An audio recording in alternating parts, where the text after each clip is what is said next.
Ladies and gentlemen, we're talking boxing again, but this time I want to highlight some positive things about boxing. Let's start off with Gennady Golovkin. First of all, I think a lot of you guys might think I hate Gennady Golovkin. I actually like him as a person. As a boxer, I also enjoy him in that he's very, with the skill sets he has, he's sharpened them so well. And he really is well conditioned as a boxing athlete. So there are things that I like about him. He's perfected whatever he has done, and he keeps on perfecting it, keeps on sharpening it. So I admire Gennady Golovkin for that. And he's 35 years of age with a style that generally guys wear out much earlier in age than he has. So all of these are very important points. Of course, he hasn't really been hit much in his career. He's basically been dealing out the punishment. What I also am happy about for him is the fact that with stepping up in competition, he's now open up to those big paydays. He's getting the big fights, the ultimate big fight. The biggest fight out there was with Canelo Alvarez, and he got it. So, and he's going to get a rematch, which is going to give him some more money. So that is just awesome, okay? It is really awesome that Gennady Golovkin has this opportunity to make money out here. And now people want to fight him. So it's a beautiful situation he's in. Plus, he's been placed in front of so many other eyes, and they've seen a wonderful fight with him, and they've seen that this is a guy that can take punishment, and he still keeps coming. So it's really cool. It's kind of like the Terminator movies, Terminator 2 Judgment Day, where the Terminator just kept coming. You know, he's so cool when it comes to that. He can take a blow, man. He can take a shot. So I mean, that's impressive, and I think he's widened his fan base. And hopefully, he will be one of those pay-per-view attractions in time. Even if he loses fights, he's going to be a pay-per-view attraction. Just because of what he brings to the table, the fact that he can take a punch and he keeps coming. Which is what I think the Mexicans admire about Mexican style, or what they call Mexican style. The fact that they come straight ahead and they keep on coming, right? Regardless if they take a blow, and they just keep coming. So that's what Mexicans really admire. I remember I was really enamored with Jose Luis Ramirez, how he could just take a punch. I remember Julio Cesar Chavez was hitting that guy with the kitchen sink, and he just kept coming. And that's Gennady Golovkin. He just keeps coming. You could hit him with a kitchen sink. You could hit him with a table. He's going to keep coming. And that's something admirable. It tells you the nature of the person, that they don't let adverse situations overcome them. That's basically what I get from him. So he's very inspiring, and he's really a nice guy. He's got a mean streak in him, but who doesn't? No, he really has a mean streak in him. You just watch how his face gets set up as he's throwing punches. So I'm really happy for Gennady Golovkin. He has not lost out in this fight, and he didn't lose his belts, which means he can go and actually unify all belts in the middleweight division. And the middleweight division hasn't been unified with one undisputed champion for quite a while, a couple of years, well, about 8 years or 9, what was it? Almost 10 years actually. Jermaine Taylor was the last unified or undisputed middleweight champion. So he's got the opportunity to do that, seeing that he came out of this fight undefeated. So there's a lot of good things Gennady Golovkin can take away. He's fought the very best, and the pound for pound, now the new dubbed pound for pound king. He's the pound for pound prince turned pound for pound king, the designated heir of Floyd Mayweather. And he can always boast and brag that he actually drew a fight with the pound for pound king and future all-time great. So all of these things Gennady Golovkin has on his resume. It's just huge for him. He's got a new fan base because a lot of eyes were on this fight thanks to Floyd Mayweather versus Conor McGregor. I'm pretty sure a lot of MMA fans actually tuned into this fight, and they were not let down by the fight. I think a lot of people would be let down by the judging scores because they don't know much about judging. And that's why I'm making these videos defending Adelaide Byrd, because we need to interject in there, let people know how to judge a fight and understand how to judge a fight. This is the opportunity to teach people through this controversy, so that's why I did that. And if you notice, my intentions are always positive. I'm always trying to bring about positivity to the sport of boxing. I'm always trying to edify people and lift up the boxers. As strange as it may sound, all I'm saying is create a balance in how you see boxing. A lot of people want to be pessimistic because they feel that boxing should be a certain way, and it seems to be evolving and changing from what they know. I hear people talk about throwback fights, and they don't even know. Most of them who are talking about throwback fights have never even seen a throwback fight. Far less, far less do they understand what a throwback fight is. And it's really sad because the art and the beauty and the sweetness of the sweet science is sometimes lost on the deaf ears of certain newbie fans. Certain fans who are really actually new to boxing, and they're the most vocal. You know, they say empty vessels make the most noise. And so what I try to do is create a balance. I hear some other people, you know, historians and some historians. Some historians are really wonderful. Like Al Bernstein is a beautiful historian. He's been there in the sport for many, many years, and I have a lot of respect for Al. I love how he talks. He has never really been derogatory towards any boxer because he has a lot of respect for what they do when they get into the ring, whereas I have sort of been derogatory to some boxers, and I apologize. I think special people get put in special positions, and Al's been everywhere in boxing. He's been in the amateurs. Al has been in, he's been with Top Rank. He's been with, you know, promotions with Don King has been doing. He has been with ESPN. Al's been everywhere. Al Bernstein. I have the utmost respect for Al Bernstein. I think that Al Bernstein is what a boxing commentator should be. I really wish he would be more like some of the throwback guys in terms of sometimes a little bit more animated how he talks about fights. But he's Al. Al is Al. You know what I mean? And I respect Al Bernstein. I don't respect Jim Lampley. I do not respect Larry Merchant. I do respect Max Kellerman. We do disagree on things, but I do respect Max Kellerman. And Max Kellerman, to me, loves the sport of boxing. You could hear it in his voice, the passion. And he knows, he's very much aware of what's going on in the sport of boxing. I like Max Kellerman, okay? I may not agree with him on certain things, but I really like him.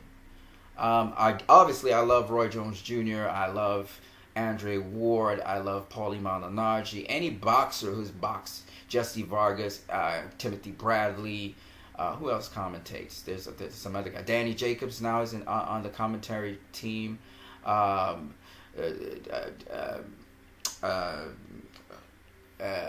Andrew Ward's godfather or trainer. He's also there. I heard him commentating. I love to hear him commentate because he always has knowledge. Bernard Hopkins. I've heard Bernard Hopkins commentate. Love Bernard Hopkins. I mean, anybody who's boxed in boxing, I love to hear them commentate because I know, even if they have agendas, I know that these guys give you the insights, you know, into the sport of boxing. Sugar Ray Leonard, oh, come on, he's a classic. He always likes to go into the biorhythms and all that kind of existentialism of boxing, which is beautiful as well. I also like Danny Garcia's done a couple commentatory fights, and Sean Porter. That's my boy. Hey, let me just say, I still love my Sean Porter. I told you he was going to rule the welterweight division. Isn't he doing his thing? He's doing his thing, right? He's one of the four kings of the welterweight division. All right. I love my boy Sean Porter. I always watch. You know, I listen to Kenny. Kenny kind of chilled out. Kenny's not as rambunctious as he used to be, but he needs to still be outspoken in some way, shape, or form. He needs to just keep on. We need the entertainment, Kenny. You know, I know it's just entertainment. I know behind the scenes you guys don't have to do all of that, but I'm just saying. But Sean Porter, Kenny really pushed his son to get where his son is right now. And I really appreciate when people said when they were looking at Kenny Porter as a joke, and Kenny Porter proved that Sean Porter was the real deal. I really love that. So these are some of the people who have commented on boxing, and I respect every last one of them. You know, while I disagree with some of them, and sometimes I don't like how they throw jabs at one another, you know, I do want to say that I really appreciate this time in the history of boxing where we've got all these wonderful people. I think I saw Costa Zoo alongside GGG as Abel Sanchez was training him with the fight against Canelo. So maybe they pulled in Costa Tzu because I know that GGG really looked to Costa Tzu as his mentor. And Costa Tzu was a hell of a boxer as well. Again, very tough guy. A very tough guy. Costa Tzu never quit. His corner quit him against Ricky Hatton. You know, and Costa, he looked like he was having difficulty fighting. To be fair to him, we knew he had a rotator cuff injury. And, you know, if you don't have your jab in hand and that's all you depend on to fight with, it could be very difficult, right? So, I do think, though, that Costa Tzu was beaten by Roger Mayweather and Hector Lopez. I'm just saying. I'm just putting it out there. Especially Hector Lopez. I thought he never got his just due. But then that was on him, too, because he went to a life of drugs and stuff. You know, another guy, Paul Spadafore, they went to a life of drugs and stuff, and they got derailed, you know. Paul Spadafore could have been such a great boxer today. I hope he's still boxing and training and stuff, because Paul Spadafore he's got an archive of boxing knowledge. And even though he never really fought the greatest of his era, and it wasn't because they were avoiding him per se, but he just never was in the mix. Hell of a boxer. I just want to say that. There's a number of, you know, I might go back to my my series on boxers that many people don't know much about, because there's so many. The history of boxing is so many rich, wonderful boxers out there. That's why sometimes we're hesitant to talk about the best ever, because you can't really lump all the different kinds of boxers into the same category, which is why some people say there's no such thing as the best ever, because every boxer added something new to the boxing game. And to be honest, I so much I want to say about boxing to you guys, but it's like, you know, you have to take it one day at a time. But yeah, back to Gennady Golovkin. So hopefully this is a breakthrough fight for Gennady Golovkin. Hopefully his name will be mentioned now beyond just the paradigms of boxing. Probably get his name heard in MMA, and he can somehow be cross-streamed. And he would be, if Gennady Golovkin pulled this off, he would be the first Eastern European fighter to really cross over into mainstream. I mean, Costa Tzu did it to a certain degree, but I think Gennady Golovkin has the potential to really cross over into mainstream media and actually be a mainstream media name like Manny Pacquiao was. I think win or lose or draw, if he can first of all become the undisputed middleweight champion, it's very possible for him to do that and pull it off this year if he can face Billy Joe Saunders. You know, I don't see Billy Joe Saunders actually interested in facing Gennady Golovkin, but I hope he would. But if he doesn't, well, and if Gennady Golovkin has to go all the way across to Europe to face Billy Joe Saunders, even though I think Billy Joe Saunders should come across here into Las Vegas, and Gennady Golovkin should have his next Vegas fight and call it Undisputed or something like that, and somehow have this unification fight in Vegas, and hopefully, you know, get all these different people together, because it's a momentous occasion where, to me, it's like it's a little too fast track to call it an event, but to get it to be an eventous occasion where hopefully, you know, Canelo goes and watches it again, or whoever, and get this fight on, even if it's someplace in Las Vegas where, you know, where it may not be the T-Mobile Arena or whatever, or wherever he has to go, whether it's Texas or wherever. I don't think he should go Texas, because I think after you've done Vegas, you are at the mecca of boxing. You don't back down and go to some smaller arena. You go bigger. You understand what I'm saying? So Gennady Golovkin needs to go bigger. So I think the unification bout, if they can get this with Billy Joe Saunders, he should not have to go across by where Billy Joe Saunders is. Billy Joe Saunders should come across the United States to fight in Vegas.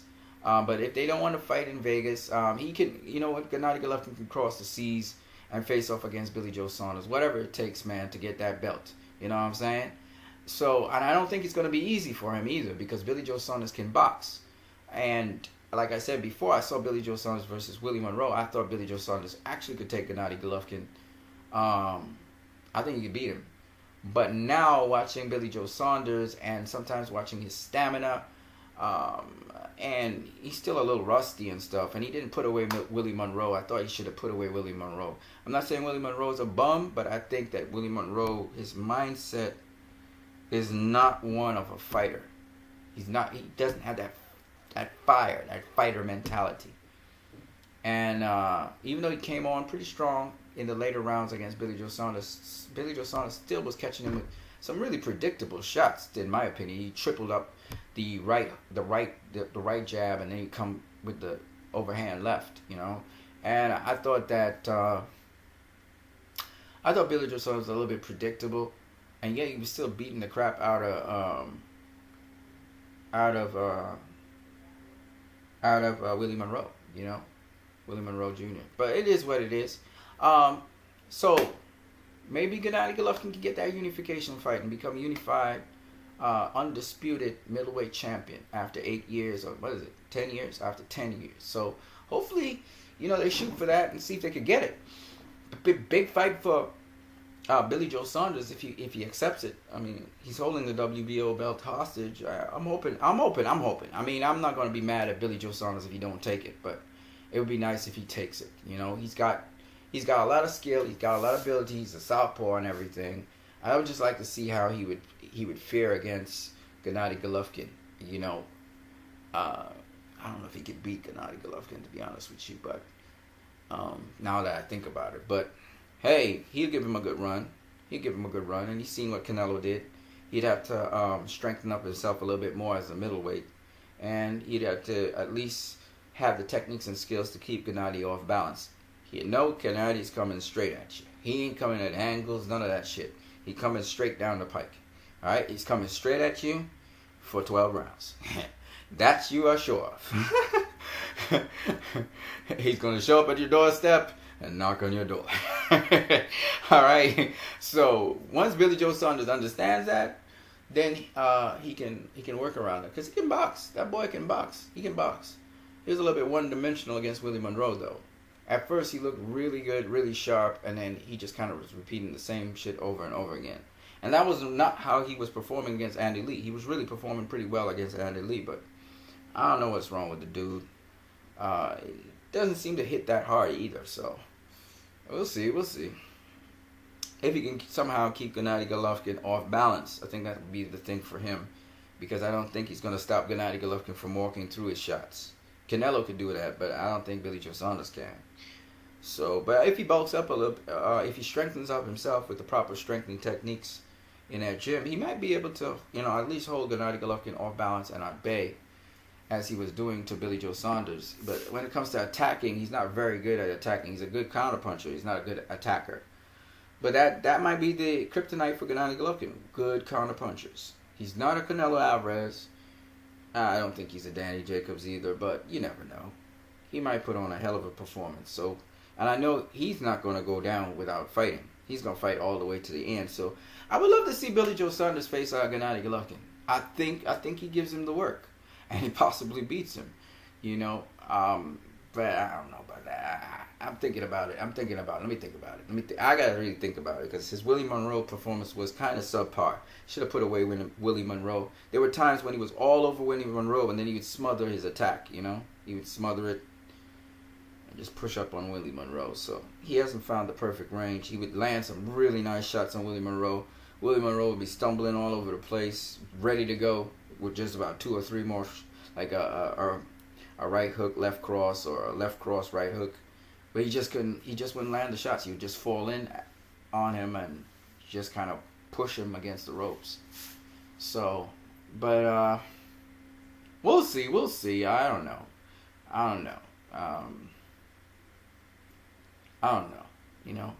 But when it comes to Gennady Golovkin, I want him to win that 4th title. I would guess that against Billy Joe Saunders, who's had a number of defenses, though lackluster, I would think he would give him quite a run for his money, because Billy Joe Saunders is not like David Lemieux or anyone. He's a boxer. He's a counterpuncher. So those counterpunchers have been giving Gennady Golovkin problems, especially these young guys.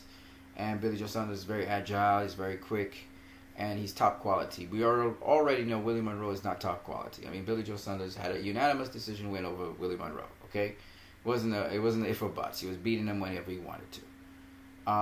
But having said that, I would like to still see Billy Joe Saunders go up against Gennady Golovkin. Can Golovkin stop him? I don't think so.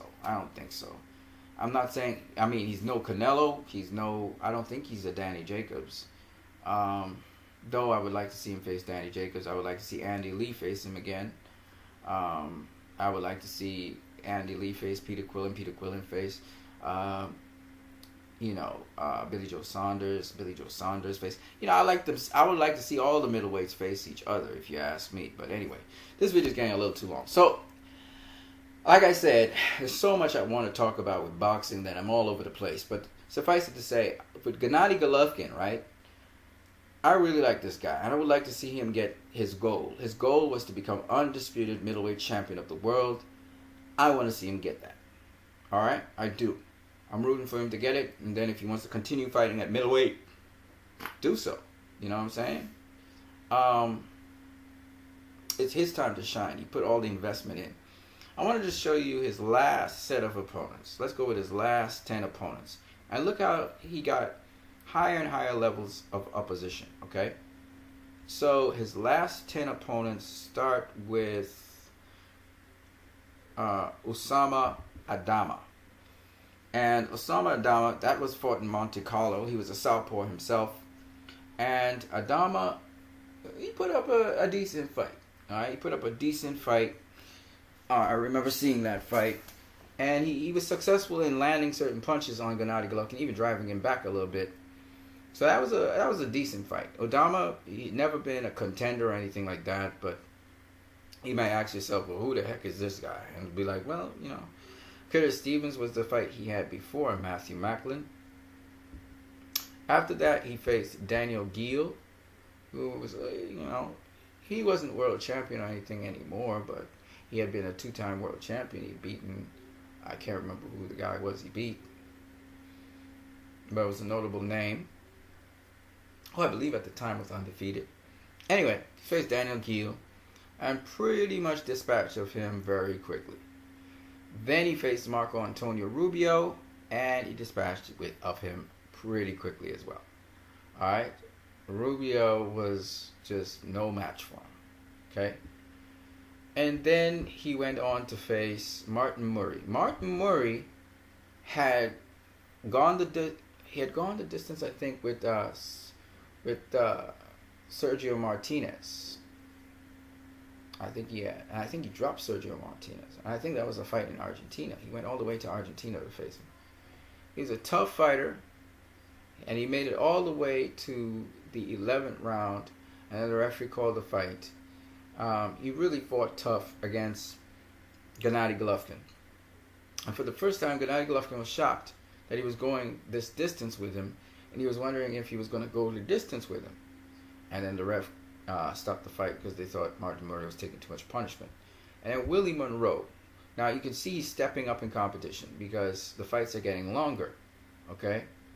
So he faces Willie Monroe, who people are calling the Cuban style. He's very good and stuff. He was just hyping up the guy. Willie Monroe was a guy who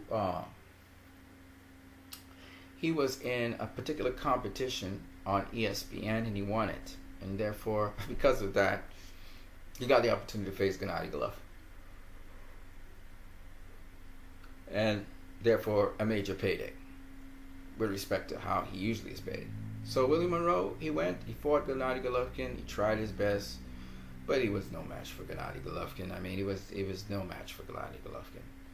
But he tried his best. And more kudos to Willie Monroe in collecting his paycheck and being able to get a title shot again. He was a contender, and he was able to get another title shot just recently there against Billy Joe Saunders. So kudos to him. He was able to do 2 title shots. He fell short both of cases. One, he was stopped. The next one, he went the distance. So he's improving. He actually went the distance this time. Now after that, we had David Lemieux. David Lemieux was a world champion this time. For the first time, he had faced a world champion. In his entire career, he had not faced a world champion. Okay? Gennady Golovkin, this is the first world champion Gennady Golovkin faced. So he stepped up to face David Lemieux. David Lemieux had just become world champion, beating Hassan N'Dam, knocking him down a couple of times. Hassan N'Dam also hurting David Lemieux. It was a life and death war between the two. And it was good. It was a good ass fight. I mean, N'Dam looked like he was knocked out cold. He looked like he was dead, and he would just jump up from the ground and keep on fighting. And It was an exciting fight. I'm not gonna lie to you. You know, when you get two C-level fighters who have a lot of heart, they may not have the whole bunch of skill, but they have a lot of heart, and they're fighting one another. It's a hell of a thing to see. By the way, Hassan Ndam is now a world champion as well. He's the WBA regular world champion. Gennady Golovkin is the super world champion. So who knows? Gennady Golovkin might fight Hassan Ndam soon. Who knows, right? And that'll be good. I'd love to see that fight. It'll be fun. Every time he knocks down Hassan Ndam, he gets back up and starts fighting again. It should be, it should be highly entertaining for as long as it lasts. It might go the distance, because Hassan Ndam, he got 7, 8, 9 knives, man. It probably go the distance. He'll find a way to survive the fight. He'll make it to the distance, but even unanimous decision lost, I think, or something like that. You never know. You never know. You've seen Canelo fight him. I'm sure Ndam would be calling him out. I haven't heard Ndam calling him out, but that would be interesting. All right. So just think about Hassan Ndam. You remember, you guys? I told you guys at least Hassan Ndam goes the distance with Gennady Golovkin. You know, he should have fought Ndam, man.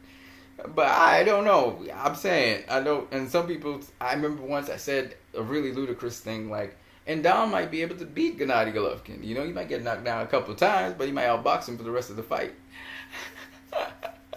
Who knows, man? Who knows? But anyway, Ndam's like one of the more elite, more experienced middleweights, even though I know this is more of a joke to people than it is serious, but he's actually won a world title, which shows that he had the ability to become a world champion. All right, so he was one of the top 10 middleweights in the world.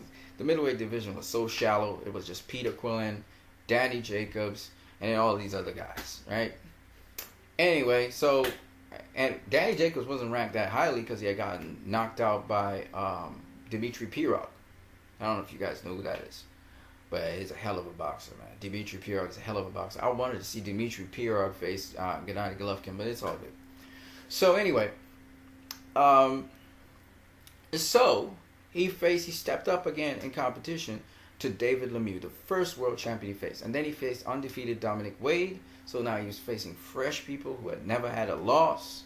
So that was another step up in a sort of way, even though it was kind of a step down from David Lemieux.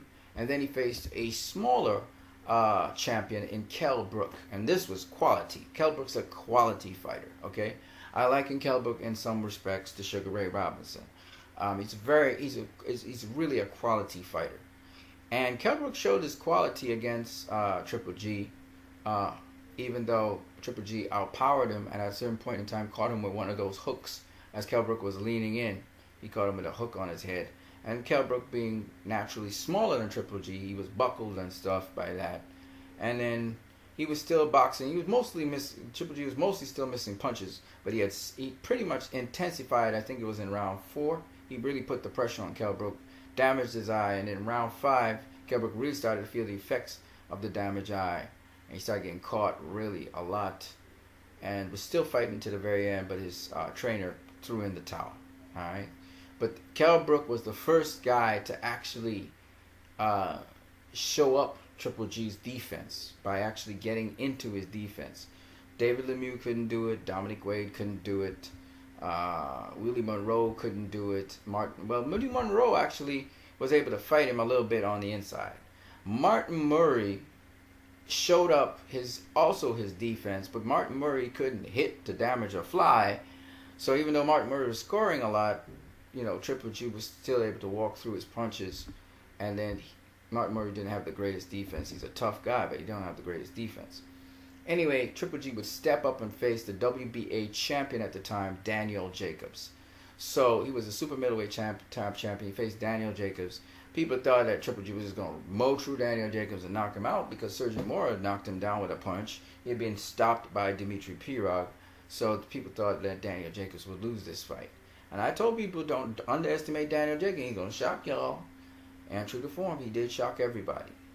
And, you know, people gave the fight to Triple G. But for the first time, we could credibly say that it's disputable whether he won that fight or not.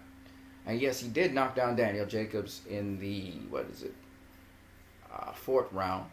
But Daniel Jacobs, I thought, took over the fight after the 4th round. I thought that the tide changed on Triple G, and Daniel Jacobs never gave him back the tide. But it is what it is. and now he's finally faced the the the pay-per-view king, Saul Canelo Alvarez, who's inherited the throne from Floyd Mayweather, and he faced the pay-per-view king, and this time he fought to a draw. And arguably, I think Canelo Alvarez beat him even more clearly than Daniel Jacobs did, but nobody's watching at Saul Canelo Alvarez on what he did in the ring. They're just kind of amazed that he had all this great defense, but they wouldn't really talk about his offense. To downsize and downplay his offense, they would say that he fought with offensive moves in spurts, which, whether you think that's true or not, you cannot be a hypocrite and say that Floyd Mayweather, who was doing exactly the same thing in his fights, that Floyd Mayweather was fighting in spurts and therefore didn't deserve to win against opponents who were more active than him.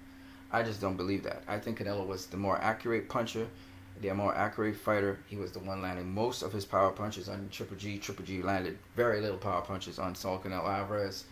And Triple G, in my opinion, I can always go back to the fight and check, but I do not believe that Gennady Golovkin landed more jabs than Canelo. I think Canelo landed much more jabs than Gennady Golovkin. Significant jabs. I'm not talking about just little pity-pat jabs. And so I think Canelo also out-jabbed him. So I do believe that Canelo, at least not out-jabbed him, but outlanded jabs on him. So I believe that Canelo actually all around did completely better than Gennady Golovkin. I thought he dominated that fight. I thought he was the guy in control. All right, but it doesn't matter. He has faced higher level competition, and that's the important thing.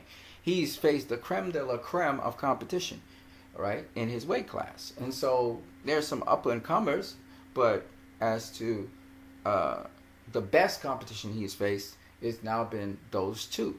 So where does he go from here? Well, he can unify all the belts by trying to get a fight with Billy Joe Saunders, who was trying to get the fight with him. Somebody's saying rumors are that he was trying to face Amir Khan. I hope not. But I do believe that would be a good fight. If not that fight, he can do one of the following. He's got many options, actually. He could rematch Danny Jacobs. He could face his mandatory, which is Jermell Charlo, or some other mandatory that he has a belt for. He could wait it through and wait for Saul Canelo Alvarez for the rematch and just heal up himself.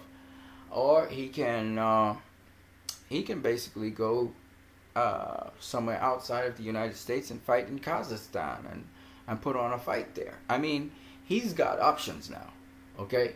He's got options, and I'm happy for him, okay? Now, when we talk about Saul Canelo Alvarez, on the other hand, Saul Canelo Alvarez has faced almost all the all-time greats of all present era, okay? Look at the list of people he has faced. Just let's talk about names first, okay? So when we're talking about named opponents, he's faced Shane Mosley, Floyd Mayweather. He's faced Miguel Cotto and Julio Cesar Chavez Jr., as well as Gennady Golovkin, and also Amir Khan. Amir Khan's a name today. I'm just talking about named opponents. Now, in terms of top-tier, top-level opponents, he faced Floyd Mayweather Jr., Miguel Cotto, Erislandy Lara, Austin Trout, and Gennady Golovkin. Okay? Erislandy Lara was the number one super welterweight in the world when he faced him. Floyd Mayweather was the number one welterweight in the world when he faced him. Austin Trout was the number two super welterweight in the world when he faced him. And Gennady Golovkin was the number one middleweight in the world when he faced him. And Miguel Cotto was the linear welterweight champion in the world when he faced him. So these are the key names that Canelo has faced. He's lost to Floyd Mayweather, drew with Gennady Golovkin. And remember, he moved up in weight to face him. And then he's faced Liam Smith, who was a world champion. He's faced Austin Trout, who was a world champion.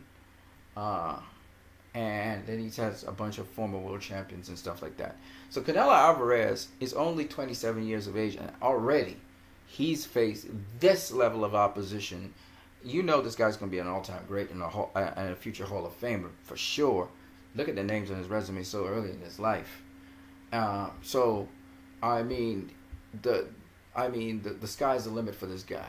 The sky's the limit for this guy. 27 years of age, and he's already accomplished all of this. Remarkable career. And this guy, he is the money draw. Okay? So, I mean, like Oscar De La Hoya was, Canelo Alvarez is going to be the guy who's the cash cow. He's the guy bringing in the money. I'm looking forward to rematch with Gennady Golovkin. I don't understand why other people don't want to look forward to such rematches. But what other matchups could Canelo have besides Gennady Golovkin? Well, there's Peter Quillen there. There's Danny Jacobs there. There's Jermell Charlo when he gets a little bit more experience. That's there. You know, you got Billy Joe Saunders there. You know, you've got who else? Who else is there? That's Sergio Mora, but Sergio Mora is not. I don't know. And then that's about it, I think, for the middleweight division. It's not really that deep. If he wants to face Hassan N'Dam, for instance, I mean, that's pretty much the middleweight division, right?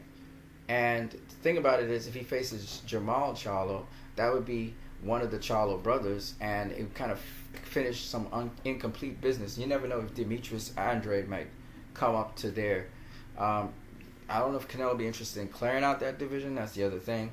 But I think he will stay there for a little bit, and then he may move up to super middleweight, and probably stop there. He may only do 3 divisions at the end of the day.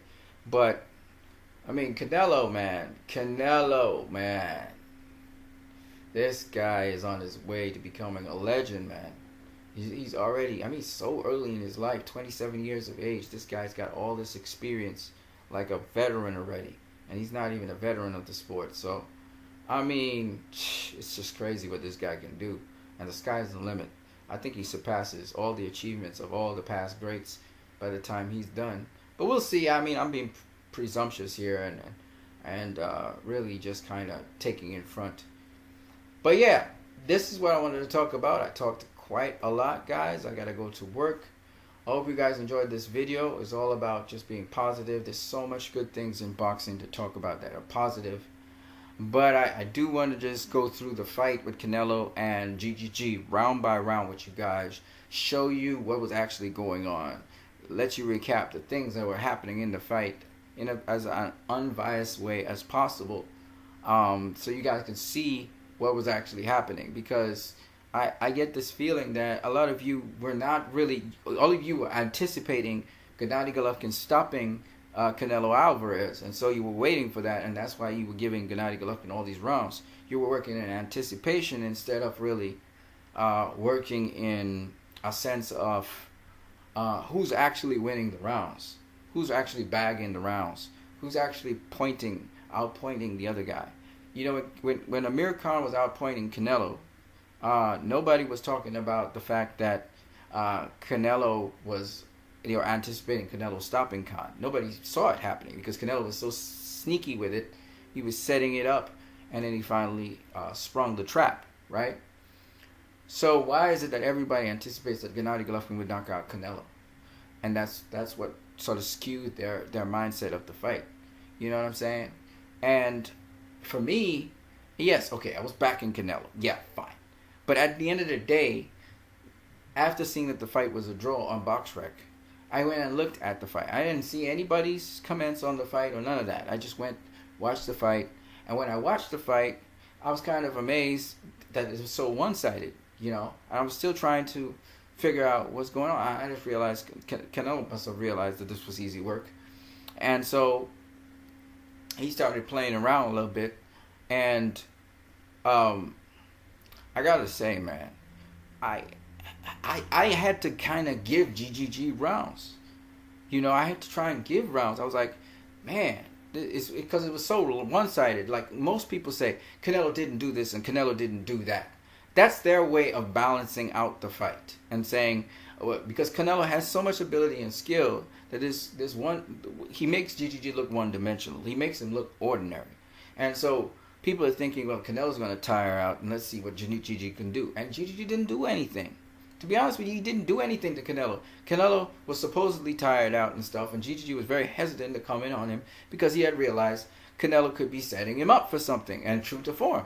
Canelo would behave as if he's tired, almost like what Muhammad Ali would behave like if he's tired, and Canelo was tired, but he would over-exaggerate it sometimes or keep his hands down, and it's a trap. Because you walk into it and you realize Canelo's ready to hook you. He's ready to launch an uppercut or hit you with a straight right or hit you with a left hook to the body. You know, he's setting traps for you. So you're not really sure if he's really tired. He's a sneaky bastard, that Canelo. Yeah, so it was very oh man. Man, I really chuckled to myself because you know how tricky boxing really is. I remember Timothy Bradley saying about Floyd Mayweather. He said he's tricky. Those guys know what. Those guys. Those guys know what we're talking about. A lot of people don't know what I'm talking about because things appear one way. But they're not that. Trust me. You go walking in hastily, you'll get punished for it, you know? And that's what Canelo's very explosive with it. So, you know, that's the thing. And Andre Ward, he's a guy like that, even though he had to fight Sergey Kovalev the first fight. But then again, those pinpoint accurate body shots make a big difference in a fight, you know? And Andre Ward more had to go get his. He had to go get his to take the fight. Canelo, he didn't have to do all of that. He just counterpunched the shit out of Gennady Golovkin and then take the fight to him in the center of the ring if he wanted to. And Canelo felt like, man, I could rest a little bit. So he would rest against the ropes and stuff. But his defense is sick, man. This boy can do different kinds of defense, and that's the thing. You know, I was always wondering, why is he pawing with his guard? Like, I watched his guard, and he had something called a roving guard. It's called a roving guard. I've seen Sugar Ray Leonard use it against Thomas the Hitman Hearns. And a roving guard, you're moving your guard, but it's in a particular angle, in a particular way, so you can actually shut it down if a punch is coming. But you can stay relaxed while you're doing that, so you're not using up a whole bunch of energy. And that's the trick. So Canelo, he can actually catch his breath on the ropes while GGG's trying to punch to his body and stuff. And Canelo's just kind of rolling punches or whatever he's doing with it. You know, blocking punches, you know, sliding on the punches, rolling, and then, counter. Just a sudden counter. And then he's back again. And then, you know, when GGG throws his jab and his right, Canelo kind of rocks back or he rolls it and he comes back with a counter. You know what I'm saying? So he's a tricky kind of snake-like kind of guy. You actually saw Floyd do that against Pacquiao. In fact, this fight is very much like Mayweather versus Pacquiao in many respects. In terms of the movements Canelo uses against GGG and stuff like that. It's just so amazing how Mayweather gets a 10-2 for Manny Pacquiao, but Canelo doesn't get a 10-2 for him against GGG because of the aura of GGG. People feel that GGG was going to knock him out somehow, some way. I find that kind of sad. If his name was Floyd Mayweather, we wouldn't be having this discussion about Adelaide Bird scorecards. We would be having a discussion about the other two judges' scorecards, because this was not a draw. This was not a draw. And this was not, GGG didn't win this fight at all. You know what I'm saying? But it is what it is. You know? It is what it is. It is what it is, but I'm going to be very vocal about it because I don't think it's fair to flip the script and actually lie about the fighter who would win the fight. I just think it's not right. It's not just. You flip the script. It's actually Canelo who should have gotten the decision on this fight. Okay? And a serious decision on this fight. This was not no to and fro fight. I don't care what nobody say. Show me where Gennady Golovkin actually did something effective against Canelo. Show me. This was not a to and fro fight. Gennady Golovkin, he's a good sport. He can take a punch, but he wasn't doing nothing in the fight. And that's the difference. Yeah, he was pressuring Canelo. He kept on coming, but he was taking punches. And Canelo didn't have a problem. He wasn't discouraged. He was just going to keep on punching his ass. You know, he didn't care. He could have gone for 20 rounds, just nonstop beating him up. 24 rounds, nonstop beating him up. That's all he had. Okay, let's go 24 rounds. Let's just keep it going. You know what I'm saying? And my point being this is my only point to the whole thing. That I'm not saying he would last 24 rounds because he looked like he was spent. And so did Gennady Golovkin. But my point anyway is this. That the mindset of Canelo was, I'm going to beat on you. You're not going to faze me. I'm going to just keep on beating on you. All right? For 12 rounds. If that's what it is, I'll just beat on you for 12 rounds. And I just hope that both GGG and Canelo, they will upgrade their conditioning. Because Floyd is a guy, he tires sometimes, but he catches a break. by again going off against the ropes or actually clinching up on a fighter. But as I said before, you have to be smart in there. You have to know how to pace yourself with fights. And so Canelo knows how to do that. You know what I'm saying? You know, Marcus Maidana in the first fight, he would not allow Floyd to clinch. He would not allow Floyd to hold.